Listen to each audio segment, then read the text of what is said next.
मेरो नाम विश्वराज बडासानी, घर हेटौँडा, मकवानपुर गढी 5।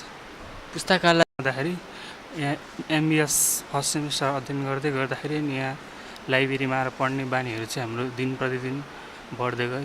त्यस कारणले कस्ता पुस्तकहरू बाहिरी नलेजहरू सम्बन्धी, त्यस पछाडि त अ, जुन सामाजिक विषयमा पनि रुचि राख्छन् भन्छन्, तपाईँ यस्ता पुस्तकप्रति कतिको रुचि राख्नुहुन्छ?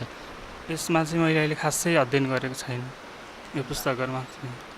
अबको तपाईँलाई सामाजिक सञ्जालको बढ्दो प्रयोगले युवा पुस्ताहरू पढ्नलाई त्यति धेरै जागर गरेको देखिँदैन भन्ने जुन व्यापक चर्चा छ नि, यस बिचमा तपाईँलाई कस्तो लाग्छ? के साँच्चै युवाहरूले पढ्ने रुचि कम भएको हो त?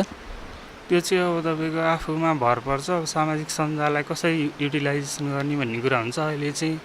अहिले भनेको विश्व ग्लोबलाइजेसनमा चाहिँ हामीले विश्वका पुस्तकहरूलाई यी लाइब्रेरी अथवा यी प्लेटफर्मबाट अध्ययन गर्न सकिन्छ होइन।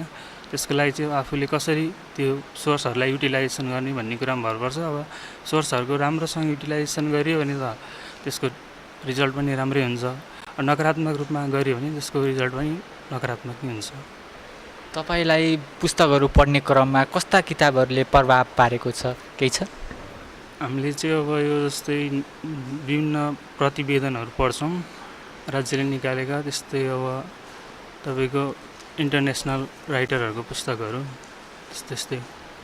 यी पुस्तकहरू पढिरहँदा तपाईँको सोच्ने कुरामा कतिको परिवर्तन ल्याएको छ? तपाईँलाई के लाग्छ यसमा?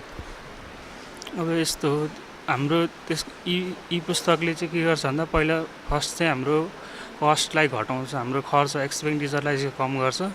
त्यस पछाडि अब त्यो नलेजहरू बढाउँदै गइरहेको छ। त्यसबाट नयाँ पुस्तक पढ्ने रुचि भएका विद्यार्थी र तपाईँहरूका साथीहरूका लागि के भन्नुहुन्छ? कसरी पढ्ने, सुरुवाती दिनहरूमा कसरी बानी बसाल्ने, के छ यसमा तपाईँको धारणा? अब हामीले चाहिँ सुरुमा चाहिँ ट्युबमा आएर 1-2-3-4 घन्टा पढ्यो। त्यस पछाडि आफैले पढ्दै जाँदाखेरि बिस्तारै डेभलप हुँदै जान्छ नि त पढ्ने बानीहरू। त्यही नै हो।